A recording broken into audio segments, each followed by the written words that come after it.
Good morning, Anchor Church fam. It's so great to see you guys this morning. We hope that you guys are doing great, and we're excited to be able to do church online with you today and just build community together. Be sure to go ahead and drop us a comment in the comment section. We'd love to be able to build community and just talk together. Hit the share button and share this experience to your social media page and to your social network. Somebody may need the love and hope of Jesus today, and that may be that connection that they get today. The Anchor worship team is going to come up and join us for here in just a second and lead us in a few songs. Engage at the level that you feel comfortable. James 4:8 says, "Draw near unto God, and he will draw near to you." Today, whether you're at your home, your office, or in your car, draw near to God, and he will draw near to you.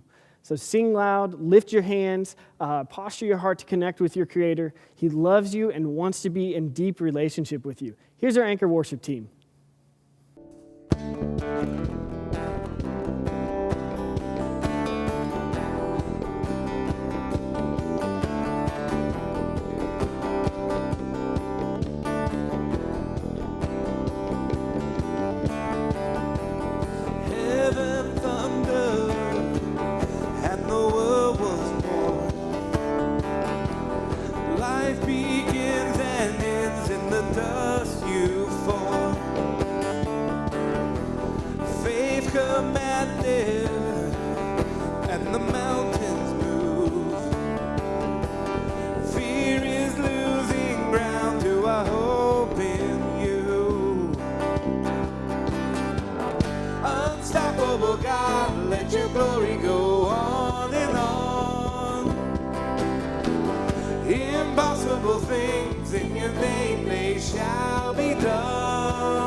Unstoppable God, let your glory go on and on. Impossible things in your name, they shall be done. Unstoppable God, let your glory go on and on. Impossible things in your name, they shall be done.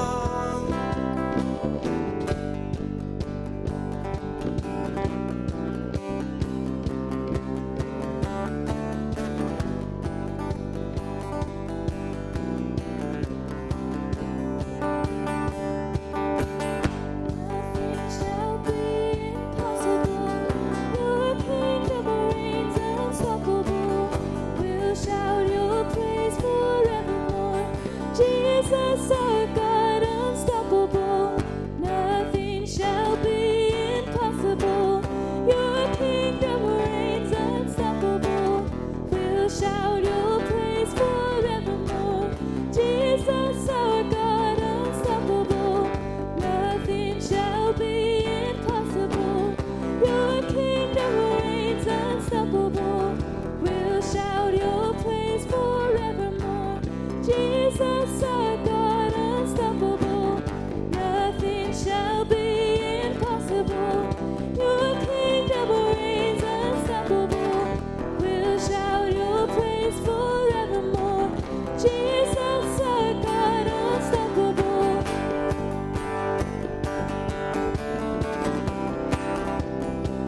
bones, you're about to move.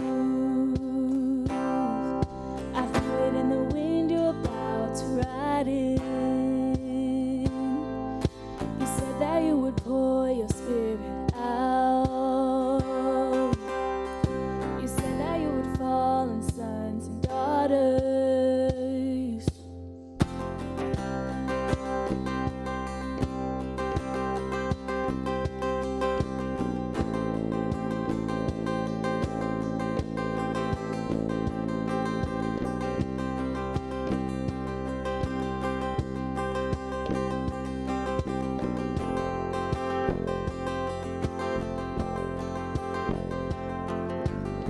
In my bones, you're about to move. I feel it in the wind, you're about to ride in. You said that you would pour your spirit out. You said that you would fall on sons and daughters. So let the rain come drench us in love, and let your glory rush in like a flood. And we are fixed on this one thing, to know your goodness and see your glory. Oh, we're transformed by this one thing, to know your presence and see your beauty.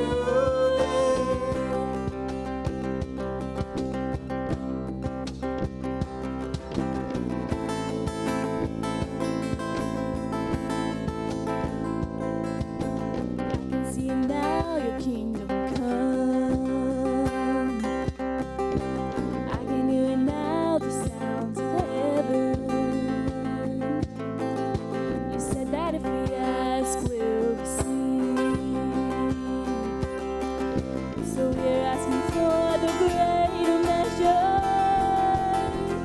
So let the rain come to drench us in love. Let your power rush in like a flood. And we are fixed on this one thing, to know your goodness and see your glory. We're transformed by this one thing, to know your presence and see your beauty.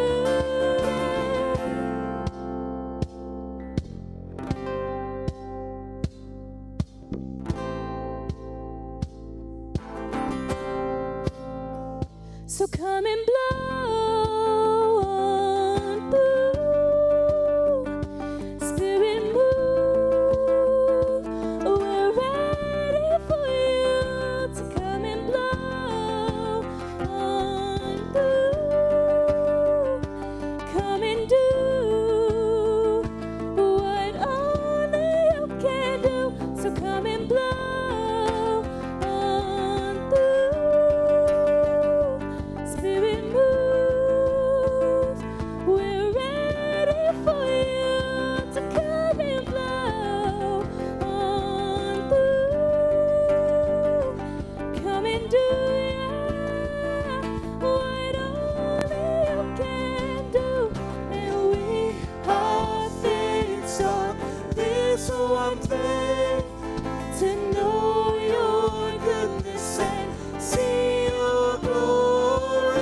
Oh, we're transformed by this one thing, to know your presence and see your beauty.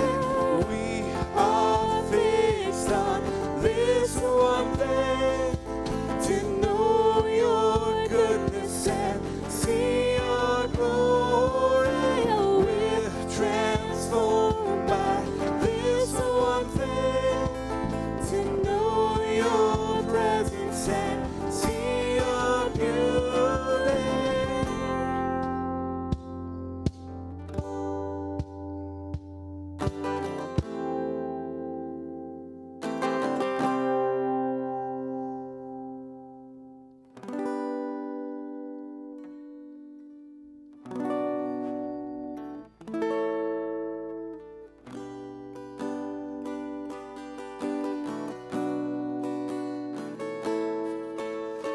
God of creation, there at the start, before the beginning of time.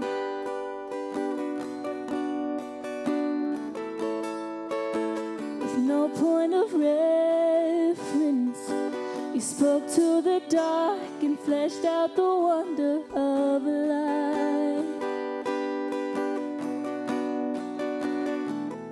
And as you speak, 100 billion galaxies were born. In the vapor of your breath, the planets form. If the stars were made to worship, so will I can see your heart in everything you've made. Every burning star is seen the fire of grace. If creation sings your praises, so will I.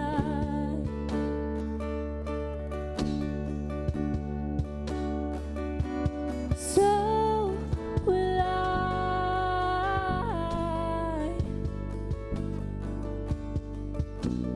God of your promise, you don't speak in vain, no syllable empty or void.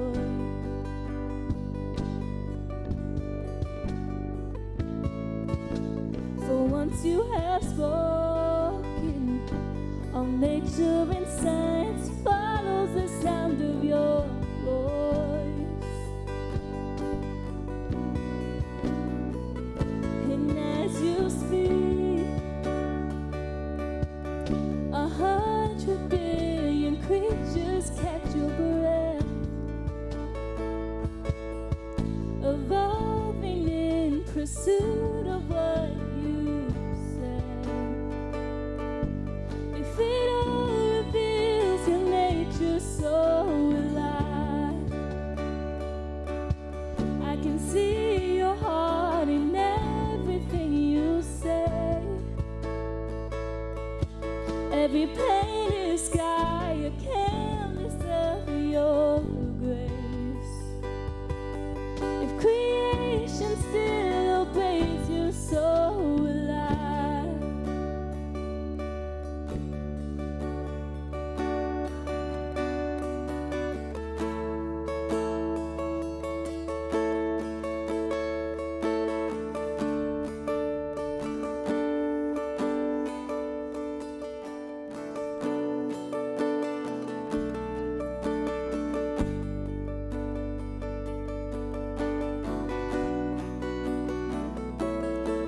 If the stars were made to worship, so will I.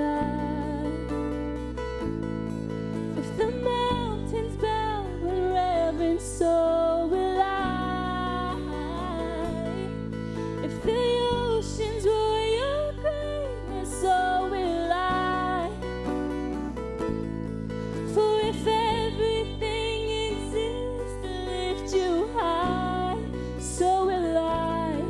If the wind goes where you send it, so will I. If the rocks cry out in silence, so will I. If the sum of all your praises still fall shy, then we'll sing again 100 billion times.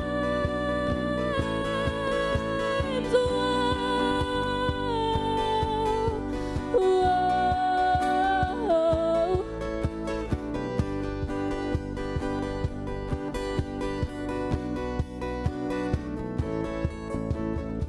God of salvation, you chased down my heart through all of my failure and pride.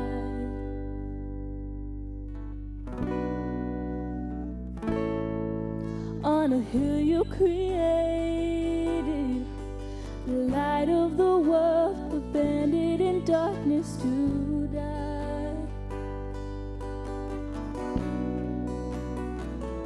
And as you speak,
Dear Lord, thank you so much for this time together, and thank you that you've just brought us to this place, God, that we get to learn more about you, God, and that we get to experience community together, Lord. Lord, I pray that you continue to bring community into this church and continue to bring it around us, God, so that during this time we can experience peace and joy and hope, because this time is hard for all of us, God. Lord, I pray that your Holy Spirit speak through Alex so that we can be able to learn more from you and get to know more about you, God. In your name I pray. Amen. Thank you so much to our Anchor worship team. We're so appreciative of all of our volunteers that are able to come up and just help us out on Sundays and just be able to worship God and be able to lead us through that. Show them some love in the comment section. We'd love to show appreciation to our volunteers. We believe that at Anchor Church, you cannot do life alone. So even though we're social distancing this time, we can still do life together.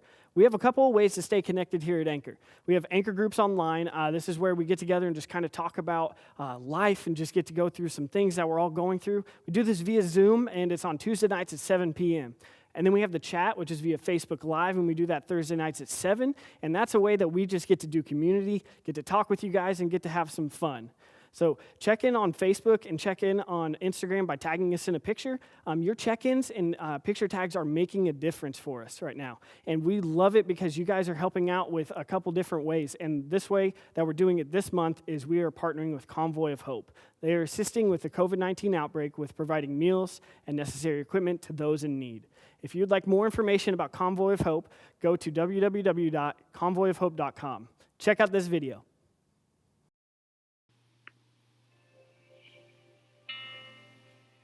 This is Hal Donaldson of Convoy of Hope with an update on our response to the coronavirus. With your help, our fleet of tractor trailers are crisscrossing the nation to deliver food and emergency supplies to families that have been hit hard by the recent crisis. A growing number of them find themselves suddenly unemployed. Children no longer have access to school lunch programs, and senior citizens are facing unprecedented challenges and risks. There's no question that the need is growing. We've received hundreds of requests for truckloads of food and supplies from 35 states. This week, we delivered more than 60 truckloads to families in need. But obviously, much more is required. So today, we are announcing a national initiative to distribute 10 million meals. With the help of church partners, businesses, civic organizations, local governments, and friends like you, in the coming weeks and months, we will distribute 10 million meals to children and families in need.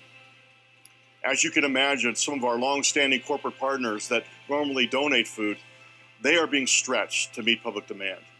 But fortunately, they have agreed to sell us product at below wholesale prices. So with your help, we're going to continue to deliver food and supplies and hope to people who need it most. I just want to say thank you in advance for linking arms with us in this united act of compassion. We're going to get through this, and we're going to do it together. Please know that anything you can give right now will help us deliver more truckloads of food and emergency supplies. You can give online at convoyofhope.org or by sending your contribution to P.O. Box 1125, Springfield, Missouri, 65801. So here's our promise to you. We will do as much as we can for as long as we can until this virus is defeated. So thank you again for your trust and your partnership, and God bless you.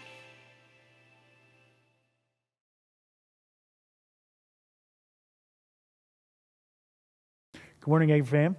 Thank you so much for checking in with us on Facebook, tagging us on Instagram, helping us be generous and give back to Convoy of Hope this month. I hope you've taken that opportunity to do that. If you haven't, I encourage you to do that real quick. Help us give back, and your generosity through checking in and tagging on Facebook, tagging us on Instagram, giving back to Convoy of Hope this month is huge.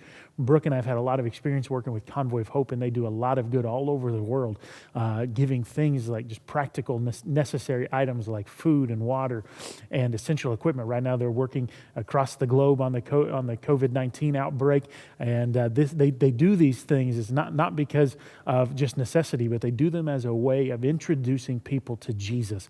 And so when you check in this month, when you tag our church on Instagram, when you check in on Facebook, we are making a difference in the lives of people right now.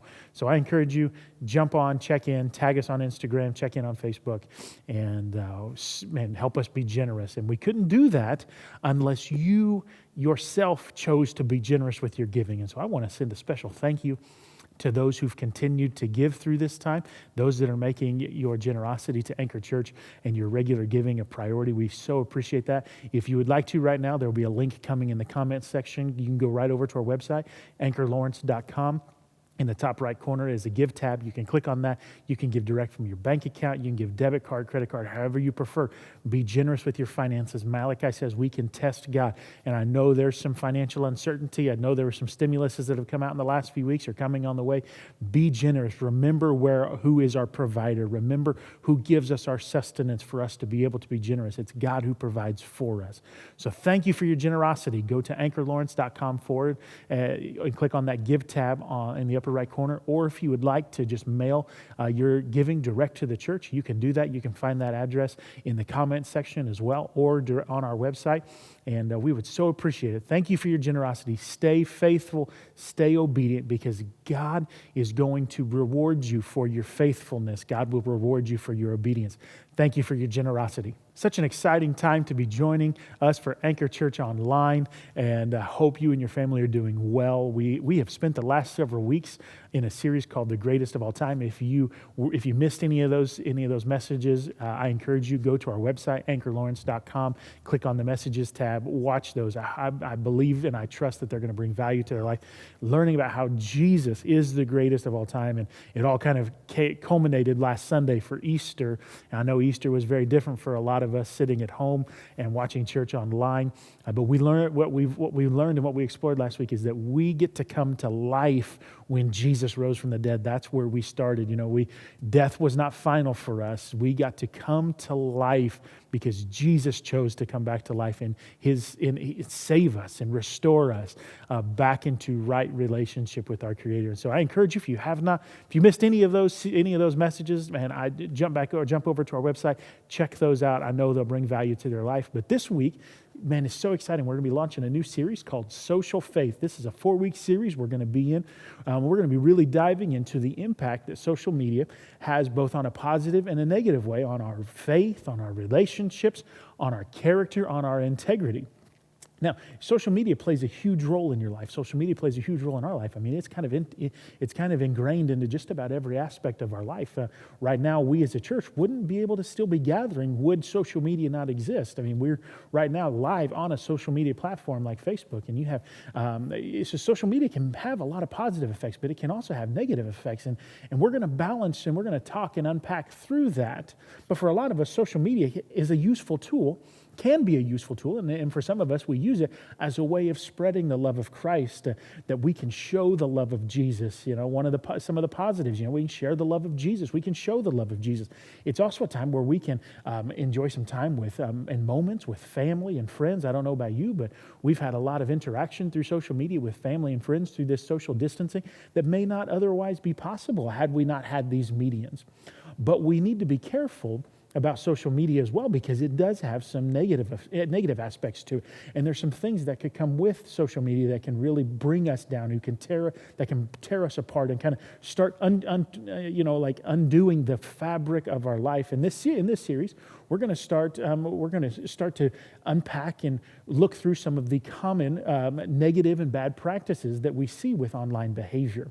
And one of the things that you have to be able to balance is my physical community and my online community. And I've seen a lot of people who are very present online and through Facebook and Instagram and Twitter, and but they don't engage their physical community, and they think that online community is enough. And I promise you, the way God created us was to have human interaction, not just computer to computer interaction or Facebook interaction or Twitter interaction or Instagram interaction. But how do we balance physical community and online community? What does it look like to appropriately and properly treat people online? And then how is it that I can use my social media as a way to reach people for Jesus? These are things we're going to unpack over the next few weeks. So I hope you'll join in with us every single week as we kind of talk through this, how I can be a follower of Jesus, how that can be my main priority, and how I can use my social media to advance that. But one of the things that I thought would be so much fun to do as we launched into this series is I love reading bad social media posts. If you've never, I think that to see what people had the audacity to post and to just see what things have said. And so I thought I call them wonderfully bad social media posts. And I talk about it with our team, and just you see things and you're just kind of dismayed that somebody chose to post that. And so each week we're just kind of going to unpack a couple of them. And I encourage you, laugh, drop some comments if you know how you feel, what these make you think.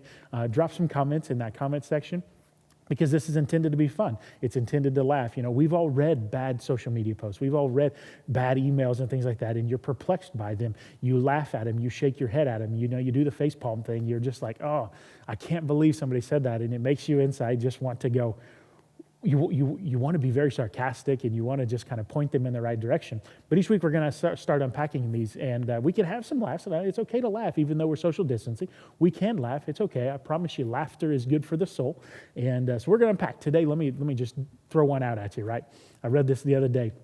This lady put out on Facebook, and she said, Canadians think that the Titanic was a real event and not just a movie. How dumb can you be? Right? Okay, I'm going to read that again. This lady interacted with a Canadian who let her know that the Titanic was a real event. And so this is what she posts on Facebook, that the Canadians think that the Titanic is a real event and not just a movie. How dumb can you be? Right? I know some of you are like, wait, huh? What did she just say? I mean, really, the Titanic was a very life-altering event for a lot of families. And yes, there was a movie made about it, and it made hundreds and hundreds of millions of dollars, but it was a real event that happened in our world. And the fact that she would then throw out on Facebook that the people who had the facts were wrong and not her is just incredible to me. I don't understand it. But truthfully, I about fell out of my chair laughing when I read it. And the first comment that somebody put is in all capital letters, "I hope you are kidding." And then she responded, "What are you talking about?" And then they responded to that comment, "Unfortunately, you weren't." Like, this is real. They really thought that this was just a movie. Now, the irony in all this is the other night, and as I'm sure you guys all are, you're spending a lot more time on TV and on your phones and things like that, on devices, watching movies and all that. And I was flipping through the channels, and I saw that Titanic was on TV. And I was like, oh, I should stop and watch it. That's not a movie I've watched yet. I should, take time and watch this. And it is the TV version. It's okay. It's the edited one. Don't be like, oh, Pastor Alex is watching Titanic, and I know what's in that. Yeah, so do we. And it's edited. It was on TV, and I was like, oh, I should stop and watch this. But I decided that, truthfully, I should, in this moment, be a better dad than I am like a person watching TV. And so instead of watching Titanic, I decided to walk downstairs with all my kids sitting around watching a movie, and I start belting the song "My Heart Will Go On" at them. And I start, yelling, "Near, far, wherever you are." And they all just look up at me, and they're just staring at me. I mean, I'm a good dad. My job is to annoy my children. I mean, that's one of the prime responsibilities that you have as a dad. You start singing Celine Dion to your kids, I promise you, you're going to find yourself with some funny stares at you. Now, maybe you're like, oh, I would never do that. But my kids were like dismayed. They're like, what are you doing? And of course, I just turned around and walk off. And I just found it kind of interesting, and the irony of the timing and everything, that I read a post about the Titanic, and all of a sudden the movie's on, and now I get to sing to my children. And so if that doesn't make you laugh, I promise you I have a voice that will make you laugh, right? All right, let's explore another one. This is a New Year's post from 2014. A New Year's post from 2014, right? This lady put, "I can't believe that the earth is 2014 years old. Happy birthday, feeling blessed." Now I want to read that again, right? "I can't believe that the earth is 2014 years old. Happy birthday, feeling blessed." Now, I know what some of you are thinking. In your mind, you're like, wait a second. Is the earth? Did we just cross our 2020 birthday on the earth? No, everybody on the comments is trying to tell her that the earth is substantially older than that, right? And this was the original poster. This was her response to all of them. And she said that God made the earth 2014 years ago as a birthday gift for Jesus. Now, isn't that sweet? Isn't that kind that God loved us so much that when Jesus was born, he created earth too? Now, I know some of you are like, well, that's pretty sarcastic. I just shook my head. Some even in this comment, they were like, hey, do you know that the earth is substantially older than that? And this was her response to that.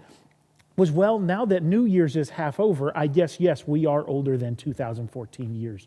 And you're just like, wow, I can't even believe what I'm reading. I can't even believe what's being posted.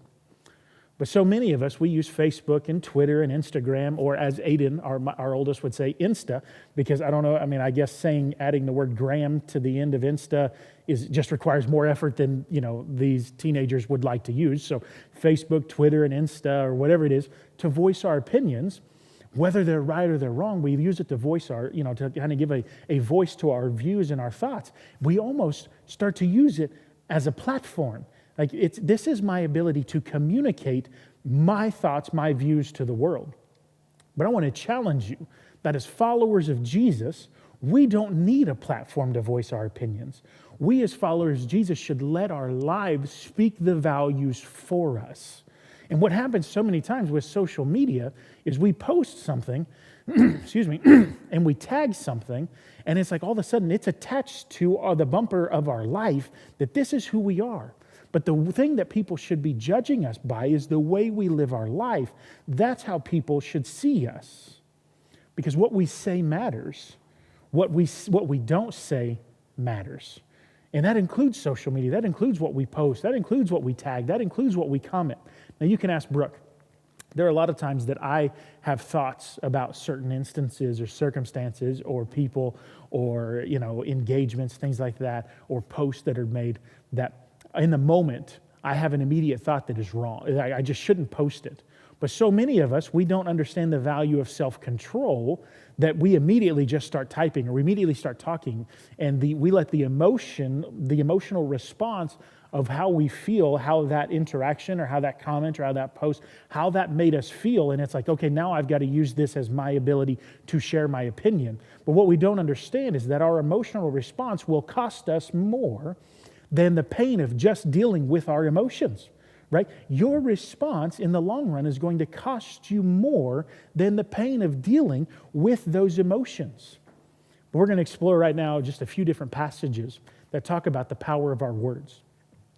Now, obviously, when in the Bible times, there was no Facebook, there was no Insta, there was no Twitter. But these principles remain the same regardless. These are just solid principles to live by, whether we're speaking to somebody face to face or whether we're sitting at a computer or on our phone or on our tablet or on our iPad or whatever, engaging someone directly or commenting or sharing a post or whatever on Facebook or any social media platform. These values remain the same. These principles remain the same. Let's look at Ephesians 4:29. Do not let any unwholesome talk come out of your mouth. Do not let any unwholesome talk come out of your mouth, but only what is helpful for building others up according to their needs, that it may benefit those who listen. Man, this is very simply put. If I say something or if I post something that is going to degrade or tear somebody down, I shouldn't do it as a Christian. I shouldn't do that. I should not use my social media as a platform to attack people. I should not use my interactions on a face-to-face human interaction to attack people. Everything that I say out of my mouth, everything that I type on my computer, I post on Instagram or Facebook or I tweet, should speak life, should speak value, and it should build people up. And this is what Paul's telling the church at Ephesus. You interact with people and you build them up because what you say, they're going to hear. And I remember a long time ago, I had a pastor friend tell me the best way to live your life is under this stance as a pastor, is under the pretense that there's somebody always watching, there's somebody always listening. And if you will take that and you will walk through that, you won't have unwholesome talk come out of your mouth, right? You're not going to have that struggle. Okay? Let's go to the book of Proverbs, Proverbs 13:3. Those who guard their lips preserve their lives, but those who speak rashly will come to ruin. Okay? Those who guard their lips, so those that choose to be careful, choose to use wisdom with the words that they speak, will preserve their life. But those who speak rashly, like those momentary feelings, like I'm going to comment or I'm going to share or I'm going to post because something happened and I'm just frustrated. Those that do that will rashly come to ruin. Okay, let's go to a different chapter in Proverbs. Let's go to Proverbs 18:20 through 21. From the fruit of their mouth, a person's stomach is filled. With the harvest of their lips, they are satisfied. The tongue has the power of life and death, and those who love it will eat its fruit. Your words have the power of life and death. Your words, I'm going to say it again, your words, whether you talk on Instagram, you talk on Facebook, whether you're typing on your computer or you're speaking face to face, your words have the power of life and death. Now, speaking online and on social media is like modern day handwriting. It's like a modern day conversation. Now, social media, I'm telling you, will never replace actual face-to-face human interaction. It's never going to replace human conversation. As much as I enjoy reconnecting with people on Instagram, I reconnect people on Facebook, it never replaces the true value in gathering. And one of the things that I miss dearly in my life is our Sunday morning gatherings and being together in person. While I love that we have the opportunity to stay connected through Anchor Church Online, it doesn't replace our Sunday Anchor gatherings where we get to meet together, we get to talk together, we get to laugh, we get to cry, we get to pray together. We get to do life together. Social media is never going to replace human conversation or human interaction. But one of the things that happens, and I want to warn you on this, your friends are going to form their opinion about you based upon what they've read online. It's, your social media profiles are like your car. And have you ever pulled up behind somebody in their car that has a windshield and a back tailgate and a back bumper full of all these bumper stickers, and you can pretty much tell everything you need to know about their life. It's kind of written on their vehicle. That's what social media is. What we post, what we comment, what we're tagged in, they all form the fabric of our life, whether we like it or not. And you need to realize what I comment on, what I share, what I post, somebody is watching, somebody's listening, and they're going to form an opinion about me based upon what it is that I've done. When I share that post that's inappropriate, or when I make that negative comment, when I make a post that really is tearing someone down or degrading somebody, people are watching. We are missing the point at which who God has called us to be, who God has designed us to be. We're missing the aspect that we are to love God and love people. But I have a question for you. If someone were to look at your social media profile today, would they see you as a follower of Jesus? Now, if you spend all your time posting negative comments, speaking nasty about someone else, and you do nothing but post negativity, and I'm not saying that you're not right to your opinion, you're not right to your views, but if someone were to view your Facebook profile, if somebody looked at your Instagram pictures, if someone saw your list of tweets that you've made in the last several years, would they recognize you as a follower of Jesus? Because social media has an incredible influence on the culture around us, both positive and negative. Now, we've talked about the positives. We as a church can still have community. We can still do life together, even though we're social distancing. But the world even though buildings have been shut down, we can still connect with family. We can connect with friends. We can connect with those from high school and college. It gives us the ability to share our stories, share pictures. I mean, have a love-hate relationship with Facebook memories, but I love that I get to see how my kids and where they were and things that they've done, be able to celebrate them. But I also have a hate relationship because I see just how immature that I once was, and I still to some degree am. But what it's taught me is that social media remembers every word that I say. How many prominent and influential people in our culture have you seen go down because of posts or tweets or comments or things that they've made many years ago? It happens all of the time. It happens with movies, with celebrities and movie stars and athletes and politicians. What you say on social media, it will remember forever. But when we post, when we comment, when we do anything, whether we're talking in person or we're online, if we don't understand this very simple principle, that what I say today can cost me relationships tomorrow, we're just going to be flippant. We're going to say whatever we want. But if we were to understand that what I say today is going to have value on my life tomorrow, maybe we'll take a second and do something different. But when we engage on social media, we as Christians, we need to be aware of the conversations and statements that we make, even in casual settings, because the internet doesn't always get rid of everything we deleted. What we say online is there forever. There's no taking it back. There's no denying it. Now, I want you to think back to a conversation you've had where you've immediately regretted something you've said. Maybe it's been online. Maybe you've posted something and it's like, I wish I wouldn't have said that. There is no correcting it. There's no taking it back. One of the things that I've learned, you can apologize all you want. And yes, I believe most people will forgive you for things you've said that were inappropriate, that were wrong, that were out of line, whether it's online or or in person, but I promise you it may be forgiven, but it's not going to be forgotten. What's been said, what's been posted, it's already there. It's done. Which leads me, I've got two very applicable steps that I'm going to encourage you before you do anything on social media. The first one is this, and if you're taking notes, I hope you're going to write this down. Think before you post. Think before you comment. Think before you share. Now, what do I mean by think? Like, what does that look like? Don't immediately just post something. Ask yourself this question. Is this post that I'm getting ready to make, is this comment I'm getting ready to make, or is it going to help or hurt my ability to show the love of Jesus to someone?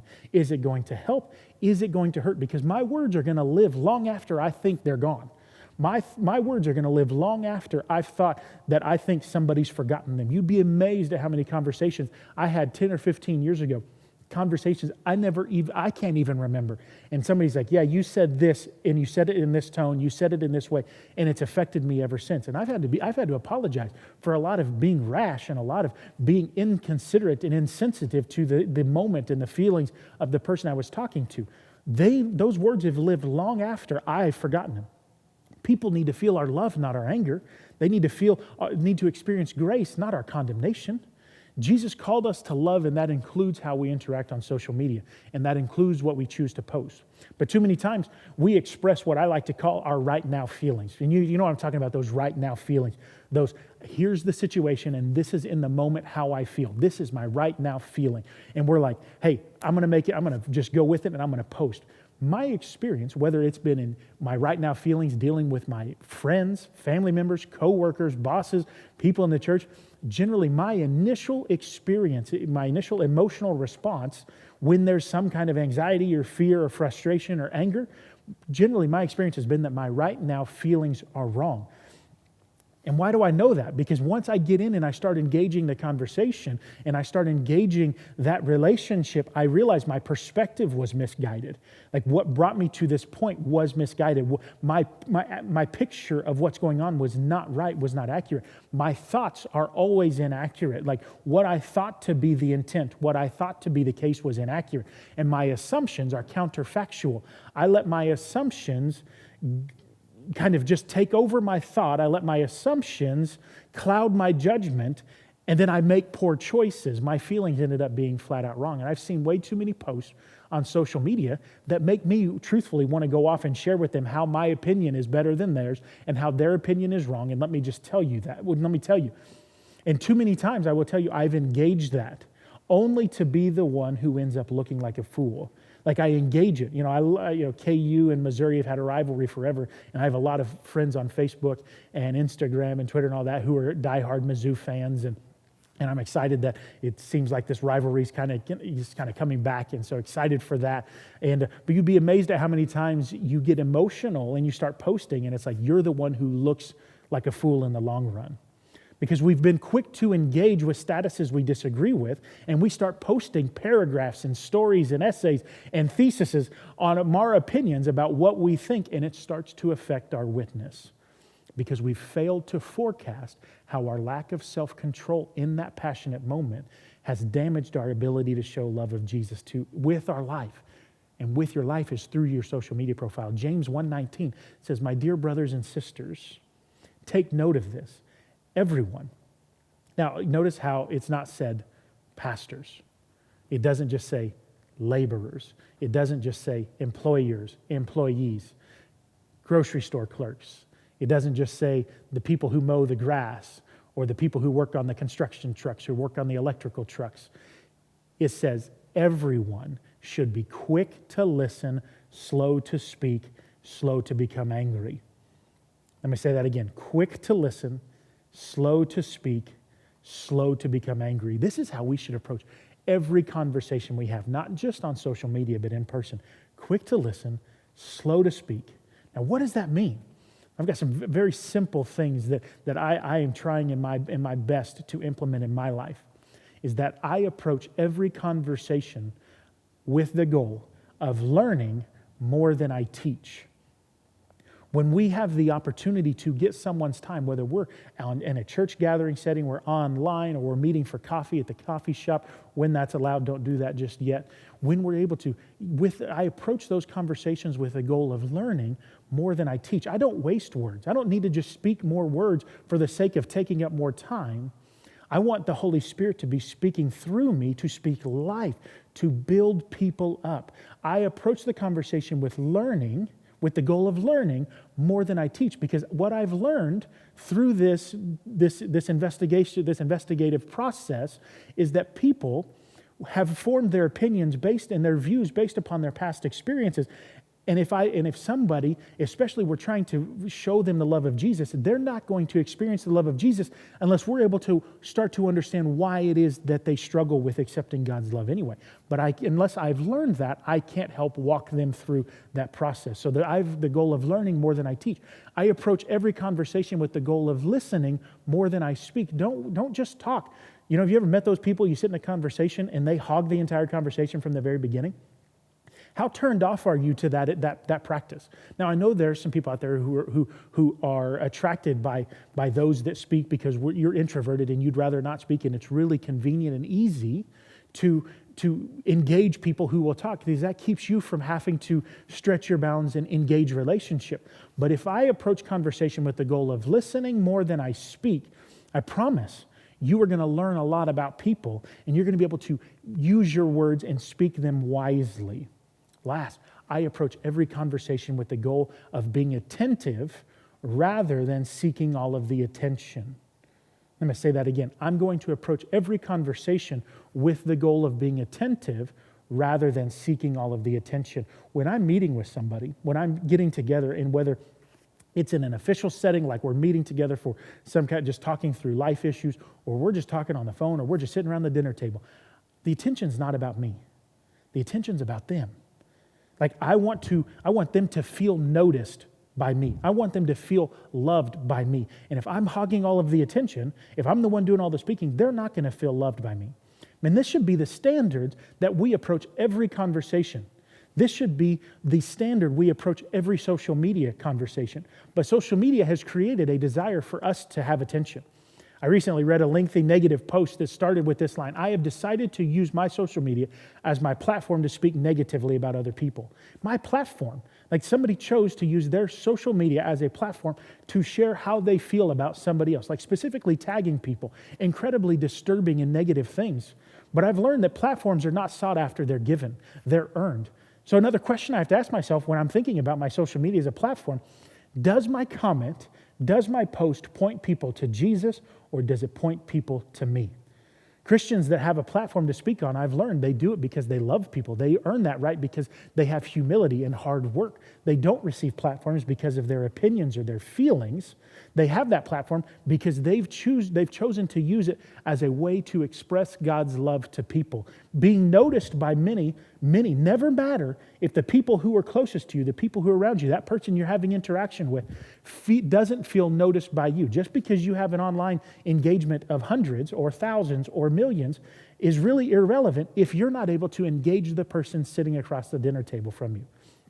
What's my motive for that post? What's my motive for making that comment? Is it me or is it Jesus? We must remember that in everything we do, everything, God is the one who gets the glory. And if we're focused on glorifying ourselves, people will see us and not Him. And the attention we do have, when you do get some form of platform, when you do get that respect, and I tell Pastor Dalton and Pastor Luke all the time, when you are preparing to speak a message to our church, you treat that platform with honor. You prepare well. You pray well. Because we treat your time, that's the most valuable resource you have, with respect. We're going to speak life. And any attention we do get, we deflect that attention directly towards God. It's not about us. And it's not about me. It's about God, and it's about people being noticed and feeling loved by God. Some final thoughts for you when you're talking about engaging social media. You're gauging what to comment, what to post, what to share. Be patient. Impatience can eventually spill out into the way we rush to respond to every hot topic conversation without asking ourselves, is this necessary to engage? Is this appropriate to engage? Just because we think it's appropriate, just because you may think it's the right thing in the immediate moment, that right now feeling, does not make it beneficial. You need to speak life. You need to speak love. Be patient in what you post, what you comment. Do not engage your opinions. Engage the truth. Just because you think you're entitled to your opinion doesn't entitle you to express that opinion publicly, right? Just because you think you're entitled to your views, and maybe you've had a lot of experience into why you feel or why you think you the way you do, does not give you the right to engage your opinions. You engage the truth. And the only truth that is certain is that Jesus is the only way. He is love. He is grace. The only truth that matters is that there's a God who loves us, that there's a God who cares about us, there's a God who wants to have an active relationship with us. There is a God who has a plan for my life, who has a plan for your life. That's the truth we engage, because God has a plan for our friends' lives, our neighbors' lives, our family's life. Do not engage your opinions, engage the truth. Fight your feelings. Just because you feel a certain way does not make that feeling correct. Fight that right now emotional response with thought. Fight that right now, that feeling, and fight it so that you can post or you can comment things that are going to build people up, not tear them down. Just because I think something doesn't mean, just because I feel some way, doesn't mean that I should communicate that publicly. Remember, social media has a great way, a fantastic way of never forgetting things you say. And those right now feelings can cause incredible destruction to your life. Speak life and speak love. In every post, in every comment, don't be a person who attacks others' character. Don't be a person who attacks other people's morals. Don't be a person who attacks other people's perspectives.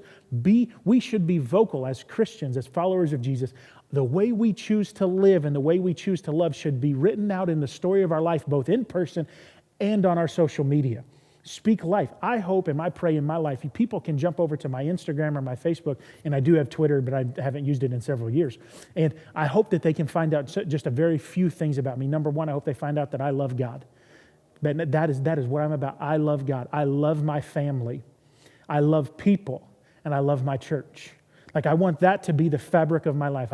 Everything else is insignificant. My political views really don't matter. My social media doesn't need to be filled with political views. My social media needs to be a way that people can find Jesus through my life, because that is the way my life story. That's almost in our day and age, that's almost the first chapter to our story. So now we've thought before we post, we've thought before we comment, we've thought before we share. And the last thing I have for you today is very simply this: pray before you post. Pray before you comment, pray before you share. Because that's what it's about. You want to talk about revolutionary thought processes to how you're going to change your interaction online, is if you pray first. I promise you, if what you're going to post is so life-changing, if it's going to revolutionize culture forever, whatever it is you're going to comment, whatever it is you're going to post, whatever you're going to share, I promise you, if it's life-changing right now, if you take 5 minutes and pray about it, it will still be life-changing then.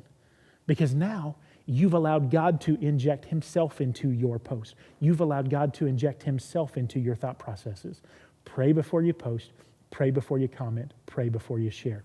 It will change your perspective. It will change your thought process. It will change your life, because now you're allowing God to be at the rightful place, which is first.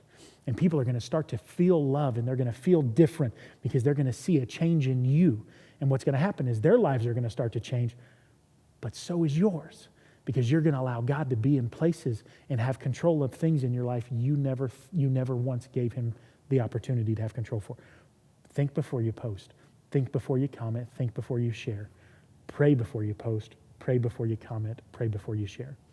Today, I want to invite you to pray with me. Maybe you're out there and you don't have a relationship with Jesus, and this idea of letting God have control of me and let God have, just come into my life and kind of change me from the inside out. That's not something that's not a prayer you've ever prayed. That's not, His grace and His mercy is not something you've ever accepted. I want to introduce you today to my best friend.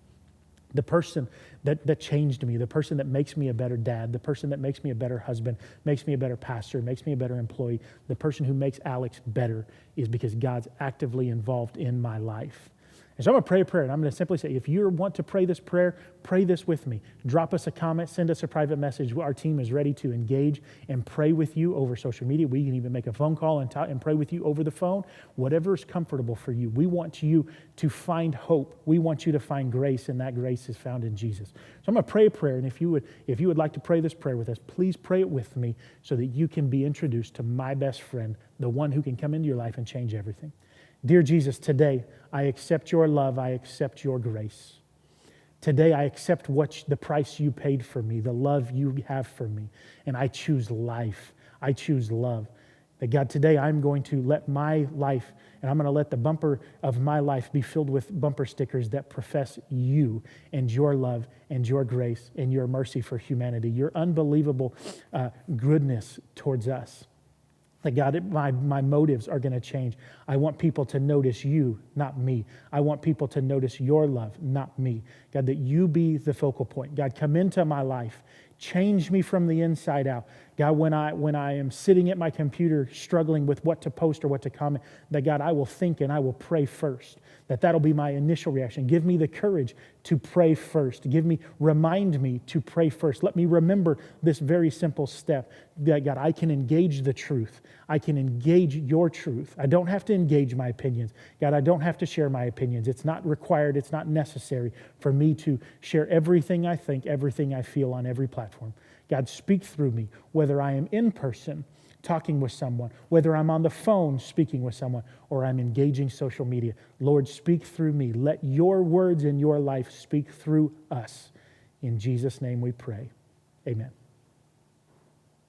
Hey friends, thank you for joining us this morning. I really hope Pastor Alex's message was meaningful to you, especially right now when we are all really confined and we're spending a lot more time with social media and everything. Want to encourage you guys this morning, like he mentioned, drop us a comment, send us a message, whatever you're comfortable with. Especially if you said that prayer this morning with Pastor Alex, we want to know. We want to be able to walk with you, pray with you. So again, if you will just drop a comment, let us know you're here, let us know you said that prayer, let us know if there's anything else that we can pray for you throughout this week. That is something our team is standing by ready to do, and we would love to do it. That's what we're here for. That's what we feel called to do. So please take a moment, drop that comment, shoot us a message, let us know what's going on in your life and how we can walk with you. Want to again just thank you for joining us, and want to encourage you as well to join us throughout the rest of the week. You know, this isn't the only way that we can connect as a time of social distancing. Tuesday nights, Thursday nights, we have stuff going on. Check out our Facebook page. You'll find information there. For Tuesday nights at 7, we have our anchor group, like Pastor Dalton mentioned. Also, Thursday nights at 7, we're doing the chat. It's just a time for you to get online and join us in community online so we can still connect during this time of social distancing. Thank you again. Hope you guys have a great rest of your week, and we'll connect with you later.